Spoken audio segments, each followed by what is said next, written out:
अब next topic है हमारा क्रेडिट। क्रेडिट का मतलब होता है जनरली लोन, ठीक है।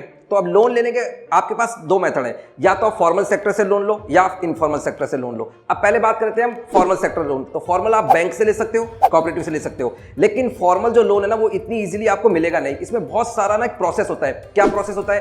पहले तो वो आपका जैसे चेक करेंगे कि ITR कितना है, इनकम टैक्स रिटर्न, ठीक है, तो सोर्स ऑफ इनकम देखेंगे पूरा आपका। उसके बाद आपसे पूछेंगे कि आपका डॉक्यूमेंटेशन, ID कार्ड दो, इसके अलावा अदर प्रूफ दो, फिर वो लेंगे आपसे, फिर वो आपसे कोलेटरल भी लेंगे। कोलेटरल मतलब एक गिरवी रखवाएंगे कुछ, कोई भी चीज, मकान के पेपर वगैरह, अगर आपको होम लोन चाहिए तो ये। लेकिन इसमें कुछ फायदे भी होते हैं। फायदे क्या होता है? इसमें रेट ऑफ इंटरेस्ट रेट जो होता है ना वो आपका कम होता है, और इसमें कभी भी ना जो लोन ले रहा है ना उसके साथ गलत नहीं होता है, चीटिंग नहीं होती है, उसका एक्सप्लॉइटेशन नहीं होता है, क्योंकि इसके ऊपर ना RBI पूरी तरह से सुपरवाइज करती है। तो RBI इसको मॉनिटरिंग करती है, रेट ऑफ इंटरेस्ट इसमें कम लगता है, प्रॉपर डॉक्यूमेंटेशन होता है, कस्टमर को एक्सप्लॉइटेशन नहीं होता है। ये सब इसके फायदे हैं, लेकिन थोड़ा सा ये टाइम कंज्यूमिंग होता है, ये आपको ध्यान रखना है, ये इसका लिमिटेशन है। अब बात करते हैं सेकंड जो इनफॉर्मल। इनफॉर्मल तो आप किसी से भी ले लो, अपने नेबर से ले लो, अपने फ्रेंड्स को कॉल कर लो, अपने रिलेटिव से ले लो, या कोई भी पर्सन, उससे आप ले सकते हो। फायदा क्या है? आपको तभी की तभी मिल जाएगा वो, at once you can take the loan. लेकिन चांसेस क्या है इसमें?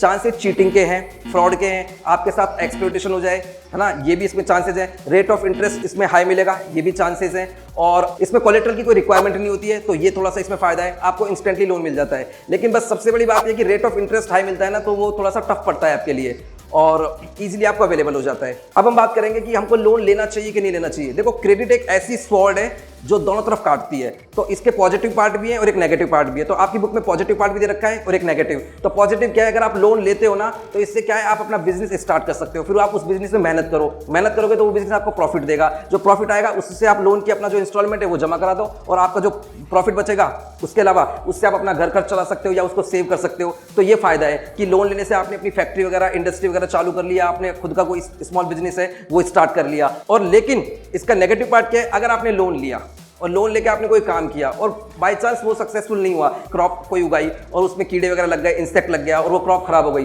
तो फिर वो पैसा आपको भारी पड़ेगा, क्योंकि बैंक तो आपसे पैसा लेगी, आपकी तो क्रॉप का प्रोडक्शन नहीं हुआ, तो फिर आप क्या थोड़ा सा कर्जे में फंस जाओगे। तो कई बार ये डेट ट्रैप में आदमी फंस जाता है, फिर वो अपना सुसाइड वगैरह भी कर लेता है, आपने बहुत सारे केसेस में देखा है। तो हमको लोन लेना चाहिए, पर क्वेश्चन कहाँ से लेना चाहिए? देखो, लोन की रिक्वायरमेंट फॉर्मल और इनफॉर्मल दोनों सेक्टर पूरा करते हैं, पर आप कोशिश करो हमेशा फॉर्मल सेक्टर से लोन लो, क्योंकि इंटरेस्ट रेट कम होता है, इससे आपको साइकोलॉजिकली बर्डन कम पड़ेगा और आपके पास पैसा बच जाएगा, जो प्रॉफिट होगा उसमें मैक्सिमम इसमें होने के चांसेस है फॉर्मल लोन में।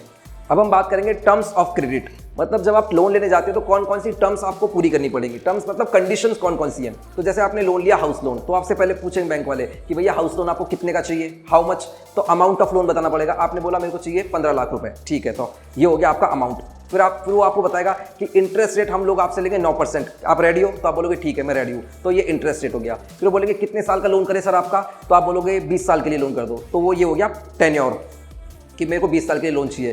फिर आपसे पूछेंगे आप मोड ऑफ पेमेंट कितना करोगे, मतलब EMI बनाओगे या क्वार्टरली दोगे या ईयरली दोगे। तो मोड ऑफ पेमेंट में जैसे आप बोलोगे मैं तो हर मंथ में दूंगा, तो EMI एवरी मंथ इंस्टॉलमेंट आपका हो जाएगा। फिर आपसे वो लेंगे कि भाई कोलेट्रल, आप कोलेट्रल पे क्या रखोगे, तो आप बोलोगे भाई मैं तो मकान के पेपर रखूंगा, तो ये कोलेट्रल हो गया। तो बेसिकली ये 5 चीज़ें तो आपको लिखनी है इसके अंदर। तो फर्स्ट कि अमाउंट कितना चाहिए, तो वो लोन का अमाउंट बताना पड़ेगा। फिर वो आपको इंटरेस्ट रेट बताएंगे, तो वो फिर आप पेमेंट कैसे पे करोगे, वो मोड ऑफ रीपेमेंट बताना पड़ेगा।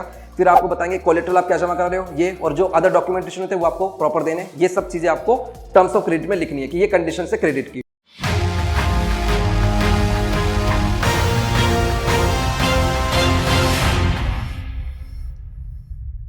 RBI, reserve bank of India, इसके क्या क्या फंक्शन है? देखो, रिजर्व बैंक ऑफ इंडिया को हम बोलते हैं सेंट्रल बैंक ऑफ इंडिया, और एक नाम और है इसका बैंकर्स बैंक, ठीक है। अब इसके मेन फंक्शन क्या है? अब ये तो हम लिख सकते हैं। फर्स्ट, ये करेंसी इशू करती है, हमारी जो मेन जो करेंसी होती है उसको इशू करने का इसका काम है। सेकंड, जो बैंक वगैरह जो मान लो नई बैंक खुलनी है तो उनको लाइसेंस वगैरह प्रोवाइड कराना RBI प्रोवाइड कराएगी। थर्ड, RBI सारी बैंकों में ये चेक करती है कि ये अपना CRR cash reserve ratio maintain कर रहे हैं कि नहीं कर रहे हैं, SLR मेंटेन करने के नहीं कर रहे हैं, उसके लिए। फोर्थ, जितने भी न्यू रूल्स रेगुलेशन बनेंगे या जितने भी लॉ अपडेट होंगे, रूल्स रेगुलेशन जो अपडेट होंगे बैंक से रिलेटेड, उनको ये करेगी। इसके अलावा ये जो हमारी गवर्नमेंट होती है उसको भी पैसे देती है जब रिक्वायरमेंट होती है। इसके अलावा ये मॉनेटरी पॉलिसीज जो होती है वो बनाती है हमारी कंट्री में, जो हमारी कंट्री में जो फॉरेक्स रिजर्व होता है उसको भी गवर्न करती है पूरा, उसका भी ये पूरा ध्यान रखती है। तो ये आरबीआई की बेसिकली मेन फंक्शन है जो आपको लिखने हैं। तो इसमें आप अगर अच्छा वाला ये लिखोगे फॉरेक्स रिजर्व, जो बाहर से जो पैसा आता है जो हम एक्सपोर्ट करते हैं, तो जो फॉरेन करेंसी होती है उसको मेंटेन करने का काम, उसको गवर्न करने का काम, तो ये बहुत अच्छा पॉइंट है। गवर्नमेंट को भी लोन की नीड पड़ती है तो भी आरबीआई प्रोवाइड कराती है, ये भी बहुत अच्छा पॉइंट है। तो ये कुछ अच्छे पॉइंट्स अगर आप लिखोगे तो आपको और ज्यादा एडवांटेज होगा एग्जाम में। अब हमारा है सबसे इंपॉर्टेंट टॉपिक, वो है सेल्फ हेल्प ग्रुप, SHG। अब इसका देखो नाम क्या है, सेल्फ हेल्प ग्रुप, अपनी सहायता खुद करो। अब ये ऐसे लोग होते हैं जिनको बैंक भी लोन नहीं देती है और ऐसे लोग होते हैं जिनको कोई और भी लोन नहीं देता है। तो फिर ऐसे लोग समाज में क्या करेंगे, उनको तो बहुत दिक्कत हो जाएगी बिजनेस करने में। तो ये लोग क्या करते हैं, ऐसे 15-20 लोग ये आपस में एक अपना ग्रुप बना लेते हैं, है ना। इसमें जनरली 15 से 20 लोग होते हैं और फिर ये डिसाइड करते हैं कि भाई हर महीने हम इतना इतना पैसा सेव करेंगे। फॉर एग्जाम्पल ये डिसाइड करते हैं कि हम 1,000 रुपये सेव करेंगे हर महीने। तो एक महीने के अंदर कितने हो गए, 20,000 रुपीज़ हो गए। फिर ये 20,000 रुपीज़ वो किसी को जो रिक्वायरमेंट होता है किसी एक पर्सन को उसको दे देंगे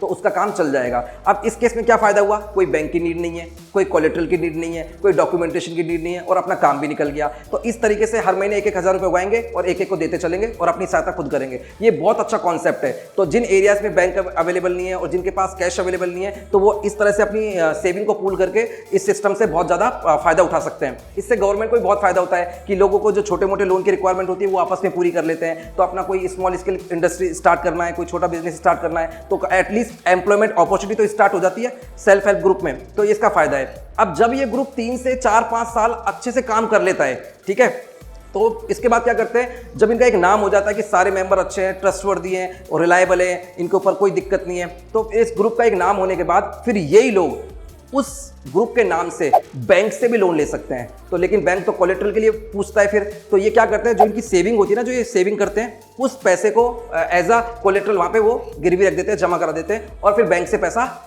वो उठा लेते हैं और फिर उस पैसे को बैंक से लेने के बाद अपने लोगों में वो डिस्ट्रीब्यूट कर देते हैं जिसको जो रिक्वायरमेंट होती है एग्रीकल्चर पर्पस से, ट्रैक्टर खरीदना है, थ्रेशर खरीदना है, इंसेक्टिसाइड, पेस्टिसाइड, जो भी उनको चाहिए होता है वो उसमें दे देते हैं और फिर वो मंथली उन सबसे वो पैसा लेते हैं और बैंक तक जमा करा देते हैं। इस तरीके से पूरा सिस्टम चलता है। ये इसमें बहुत अच्छा एडवांटेज है। लेकिन आपको ये भी ध्यान रखना है, ये सेल्फ हेल्प ग्रुप है, ये बहुत सारे काम करता है। इसके अलावा भी इसमें क्या होता है, जब ये लोग हर मंथली मीटिंग करते हैं ना तो वहाँ पे ये पैसे के साथ साथ अपने अदर इश्यूज भी डिस्कस करते हैं। ये भी आपको लिखना है वहाँ पे। जैसे मान लो किसी के कोई घर में कोई प्रॉब्लम तो नहीं है, जैसे डोमेस्टिक वायलेंस हो गया या कोई डाउरी का प्रॉब्लम हो गया या कोई अपने जो घरों में कई बार होता है ना कि अल्कोहल का यूज़ करके घर वालों को कोई मारता है, तो ये जो डोमेस्टिक जो हमारे सोसाइटी के जो इश्यूज होते हैं वो भी वहाँ पे डिस्कस हो जाते हैं। तो ये भी एक बहुत अच्छा आप इसका एडवांटेज लिख सकते हो सेल्फ हेल्प ग्रुप में। और ये जो है ना सेल्फ हेल्प ग्रुप काफ़ी सक्सेसफुल हुआ है बांग्लादेश में। तो वहाँ पे बहुत सारी वुमेन को ना इसका फायदा मिला है। तो उनको अगर छोटा कोई अमाउंट मिलता है 20,000 रुपये, 50,000 रुपये, तो उससे अपने को कुछ वो ना स्टार्ट कर सकती है बिजनेस और उससे ना एम्प्लॉयमेंट अपॉर्चुनिटी भी क्रिएट होती है और कुछ पैसा भी उनके हाथ में आता है। ये इकोनॉमी के लिए भी बहुत अच्छा है। अब हम बात करेंगे कोऑपरेटिव के बारे में और ये सबसे इंपॉर्टेंट टॉपिक है और थोड़ा सा टफ भी पड़ता है बच्चों के लिए। अब मैं आपको इसको सिंपल लैंग्वेज में एक्सप्लेन करता हूँ। देखो कोऑपरेटिव क्या होती है, इसमें बहुत सारे लोग एक साथ आके अपना एक ग्रुप बनाते हैं और एक काइंड ऑफ एक एंटरप्राइज, एक कंपनी बनाते हैं। उसमें ना सबका ही बराबर का हक होता है। अब ये कौन लोग होते हैं, जिनकी कोई कॉमन जो नीड्स होती हैं, एस्पिरेशन होती है, जैसे मान लो कोई की कॉमन सोशल प्रॉब्लम है, कोई इकोनॉमिक प्रॉब्लम है या कोई और कोई नीड है, उनकी कल्चरल नीड है, तो ये सारे लोग एक साथ आके अपना एक पूरा ग्रुप बनाएंगे और उस ग्रुप का मालिक कौन होगा, कोई अकेला नहीं होगा, सारे लोग उसके मालिक होंगे। तो ये जॉइंटली ओन्ड होती है प्रॉपरली, है ना। फर्स्ट ये पूरी तरह से डेमोक्रेटिक होती है। इसका फायदा क्या है, देखो इसका फायदा क्या है, इसमें क्या होता है, जो प्रोड्यूसर होते हैं और जो कंज्यूमर होते हैं उनके पास ही मैनेजमेंट होता है। इसमें कोई मिडिलमैन नहीं होते हैं, इसमें कोई ब्लैक मार्केटिंग के भी चांसेस नहीं है। अब फॉर एग्जांपल मैं बात करता हूं, जैसे अमूल है ना, आनंद मिल्क यूनियन लिमिटेड। अब ये कोऑपरेटिव है। इसमें क्या होता है, जितने भी फार्मर्स जो होते हैं वो अपना मिल्क जो होता है कंपनी में देते हैं और कंपनी क्या करती है, पूरे प्रोडक्ट बना के उसको पूरे ऑल इंडिया में सप्लाई करती है। अब जो प्रॉफिट आता है ना, वो प्रॉफिट तो किसानों को मिल्क का तो पैसा मिलेगा ही मिलेगा और जो प्रॉफिट आया है उसमें भी उनको उसका हिस्सा मिलेगा, शेयर मिलेगा। तो वहां पे जो एक एक फार्मर है ना वो शेयर होल्डर है। ये इसका सबसे अच्छा फायदा है। इसमें सबसे अच्छा फायदा और दूसरा ये भी है कि कोई मिडिलमैन नहीं होता है और जो इसमें प्राइसेस जो होंगे ना प्रोडक्ट के, वो सस्ते होंगे मार्केट प्राइसेस से। तो और फायदा भी ज्यादा होगा किसको, जो प्रोड्यूसर है उसको, और जो कस्टमर है उनको भी फायदा होगा।